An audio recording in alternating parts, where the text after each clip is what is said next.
बसपा का गोकुलपुरी विधानसभा में माहौल बहुत अच्छा है और ये बसपा का गढ़ रहा है हमेशा से और ये गढ़ रहेगा।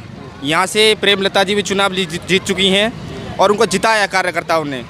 लेकिन इस बार माहौल बहुत बढ़िया है क्योंकि हमें यहाँ से भारतीय जनता पार्टी और आम आदमी पार्टी का सुकड़ा साफ करने के लिए हमें यहाँ बहुजन समाज पार्टी का राज कायम करना होगा क्योंकि वो ज़रूरी है। आज हम निगम पार्षद के पास गए थे, झाड़ू वाला बेशक समाज का है, हमने कहा उससे सफाई करवा दो, कहते हम नहीं करवाएंगे, कूड़ा पड़ा रहने दो।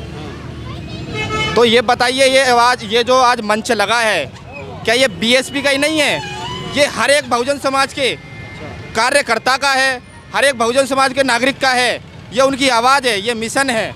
इस मिशन को आगे बढ़ाने के लिए आप लोग ऐसे ऐसे टिप्पणी कर रहे हो, झाड़ू के पीछे घूम रहे हो कि वोट जब चुनाव होता है, वोटिंग होती है तो कहते हैं कि यहाँ से हाथी नहीं जीत रहा है।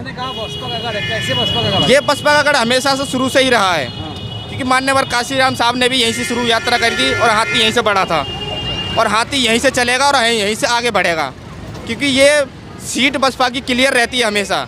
लेकिन इस बार हो सकता है इस सीट को क्लियर निकालने के लिए हमने पूरा जी जान से मेहनत में लगे पड़े, दिन और रात एक कर रहे हैं और आगे करते रहेंगे। प्रत्याशी कितना मजबूत है यहाँ पर? प्रत्याशी भी ठीक ठाक है, अपने अपने दम पर काम कर रहे हैं, बढ़िया कर रहे हैं, घूम रहे हैं, गली गली मोहल्ले में जा रहे हैं, लोगों से मिल रहे हैं और लोगों को बता रहे हैं पार्टी के बारे में, बहन जी के काम के बारे में।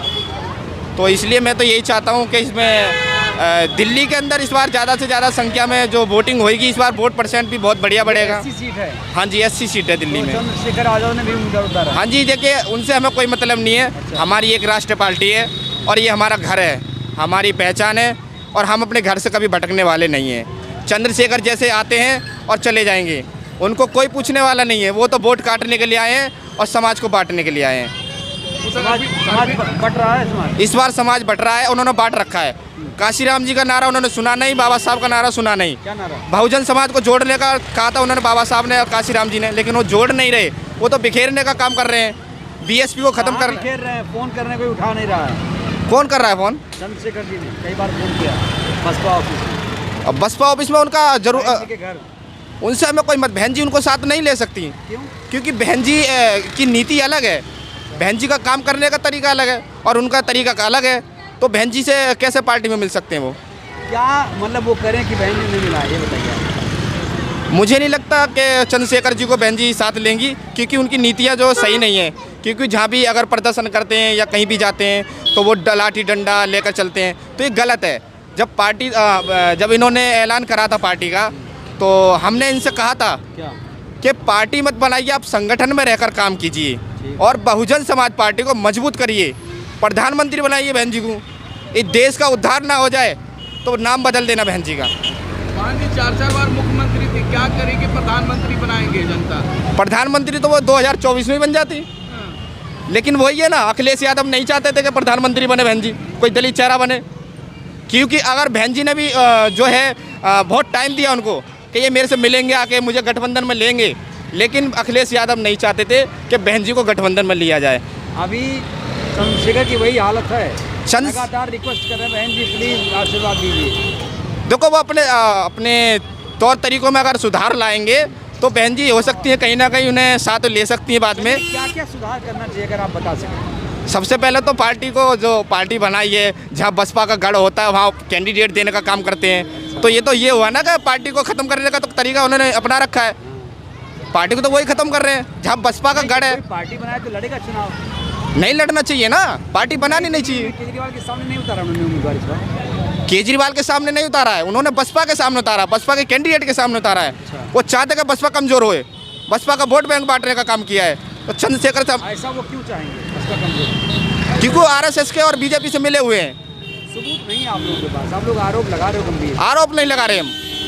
जब बहुजन समाज के लोगों ने जंतर मंतर पर कहा था तुम पार्टी बनाओगे तो हम उस दिन संगठन छोड़ देंगे, हम संगठन में ही काम करेंगे, पार्टी में काम नहीं करेंगे, तो उन्होंने पार्टी क्यों बनाई? संगठन में थे उनके हिमालय में? हाँ जी, हम संगठन में थे।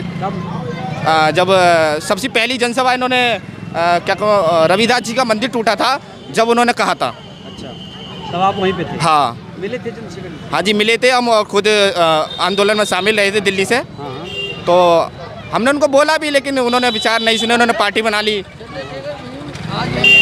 देखो जी, उनका हमें नहीं पता, हमारे आकाश आनंद जी आ रहे हैं, उनका हमें किसको चाहिए आपको? चंद्रशेखर आजाद चंद्रशेखर जी के पास जाएंगे। जी। चंद्रशेखर जी में क्या है भाई? क्या है, हमारे बड़े आदमी हैं, बड़े आदमी हैं, हम उनके साथ रहे हैं, हम उनके साथ जेल में भी रहे हैं, उन्होंने हमारी अच्छी देखभाल करी है। बहन जी कैसी हैं? हैं, बहन जी कैसी हैं? बहन जी भी अच्छी हैं। दोनों को साथ आना चाहिए। हाँ बिल्कुल आना चाहिए, बिल्कुल आना चाहिए, फुल बहुमत से। चंद्रशेखर जी फोन करते हैं, उठा नहीं रहे हैं, बहन जी कह रहे हैं। कौन? नहीं, बात होती है हमारी। नहीं, चंद्रशेखर जी फोन करते हैं बहन जी को, हाँ, उठ नहीं रहा है, फोन कह रहे हैं, आरोप लगा रहे हैं। कौन आरोप लगा रहा है?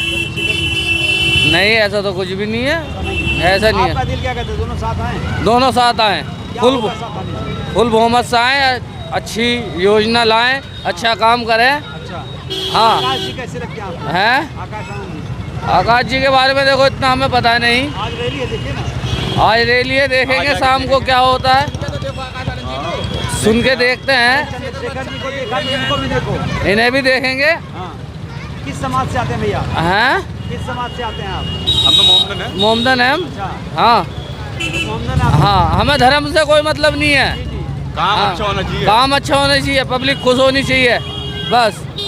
पढ़े लिखे होंगे जब तो पता होगी ना, जब पढ़े लिखे नहीं तो आकाश के बारे में आकाश आनंद जी की बराबरी चंद्रशेखर से नहीं की जा सकती, क्यों?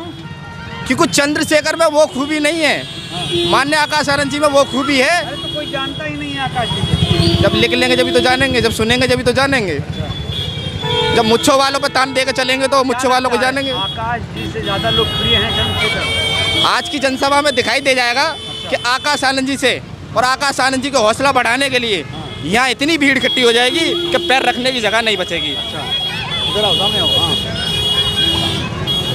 तो वो लोग कह रहे हैं कि दोनों को साथ आ जाना चाहिए। कैसे साथ आ जाएंगे, नीति अलग अलग है तो।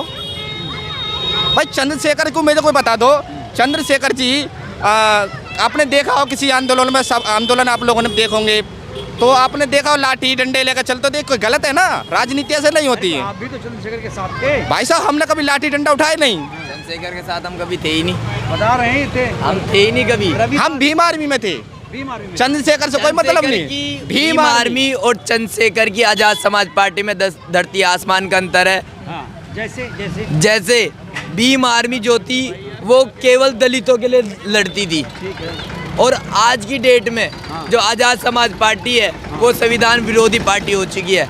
बहुजन समाज पार्टी जो है संविधान के दायरे में रहकर काम करती है। आजाद समाज पार्टी आज की डेट में जो संविधान के दायरे में काम नहीं कर रही है। चंद्रशेखर जी लगातार फोन कर रहे हैं बहन जी को, सुना खबर आपने? अभी सुजीत सम्राट ने भी आपको वो दिया था इंटरव्यू, उसमें सीधा सीधा चैलेंज करा था कि मैं मिलवाऊंगा अगर अपनी आज़ाद समाज पार्टी को वो बहुजन समाज पार्टी में विलय करेगा। तो सुजीत सम्राट ने खुद चैलेंज करा था कि मैं बहन जी से मिलवाऊंगा। आपके मेरे हिसाब से 1 या 2 दिन हो चुके हैं, अभी तक चंद्रशेखर का कोई रिस्पॉन्स नहीं आया, तो इसका मतलब ये है कि चंद्रशेखर के अंदर कमी है, बहन कुमारी मायावती जी के अंदर कोई कमी नहीं है। यानी चंद्रशेखर झूठ बोल रहे हैं, आप ये कह रहे हैं? चंद्रशेखर झूठ बोल रहा है। आज आप अगर अपने फ़ोन में डाल के देख ले, अगर बहन कुमारी मायावती जी का नंबर गूगल पे मिल जाए तो मैं मान जाऊंगा बहन कुमारी। गूगल पे नंबर ही नहीं है? नहीं मिल सकता बहन कुमारी का मायावती का गूगल पे नंबर। तो ऐसा वो क्यों कर रहे होंगे, क्या लगता है? वो ये दिखाना चाह रहे हैं कि बहन जी मेरे विरुद्ध काम करती हैं, लेकिन उन्हें ये नहीं पता कि बहन जी के विरुद्ध वो खुद काम करता है। अच्छा, युवा तो उनके साथ है, वो कह रहे हैं। युवा उनके साथ है, लेकिन वो युवा है जिनको वो कहते हैं ना उड़दंगबाज, लड़ाई झगड़े करने वाले, डंडा उठाने वाले, उन्हें वो चाहिए। आज से पहले अभी तक मैंने ये सुनने में नहीं आई कि बहुजन समाज पार्टी ने किसी भी युवाओं को, किसी भी कार्यकर्ता को जेल में जाना पड़ा हो। आजाद समाज पार्टी ने आज से पहले कम से कम ज़्यादा नहीं तो 600 से ऊपर युवाओं के ऊपर केस ठुकवा दिया, उनकी ज़िंदगी बर्बाद कर दी, परिवार खराब करवा दिया। उनका जवाब कौन देगा? उनके घर में जाके उनके माँ बाप को चंद्रशेखर संभाल लेगा क्या? आप क्या चाहते हैं, लोग बाहर निकले ही ना, अत्याचार हो तो? अत्याचार क्यों? अत्याचार हुए तो बहुजन समाज पार्टी ने कदम नहीं उठाया। 24 अक्टूबर को, 21 अगस्त को कई बार बहन जी ने आंदोलन करवाए, शांतिपूर्ण तरीके से कराए। एक भी इंसान के ऊपर, एक भी युवा के ऊपर, एक भी कार्यकर्ता के ऊपर आज तक मुकदमा दर्ज नहीं हुआ। और जो हमने चाहा वो सारा काम होकर दिखाया। आरक्षण के ऊपर मुद्दा उठाया सबसे पहले, बहन जी ने नेतृत्व लिया, शाम को ही प्रधानमंत्री का रीट्वीट आ गया कि आरक्षण के अंदर कोई भी हेरफेर नहीं किया जाएगा। उसके बाद बाबा साहब की मूर्ति के ऊपर हुआ, वो भी अभी तक हमने पहले शांतिपूर्ण दिया था, हमने छोटे छोटे स्टेटों पे दिया था, लेकिन अब जैसे ही इलेक्शन खत्म हो जाएंगे, आचार संहिता खत्म हो जाएगी, बहन जी के नेतृत्व में दोबारा से आंदोलन करेंगे और बाबा साहब की मूर्ति वहीं पर दोबारा स्थापित कराएंगे। 14 अप्रैल से पहले बाबा साहेब भीमराव अम्बेडकर जी की मूर्ति जहां पहले लगी हुई थी उसी जगह लगेगी। धन्यवाद।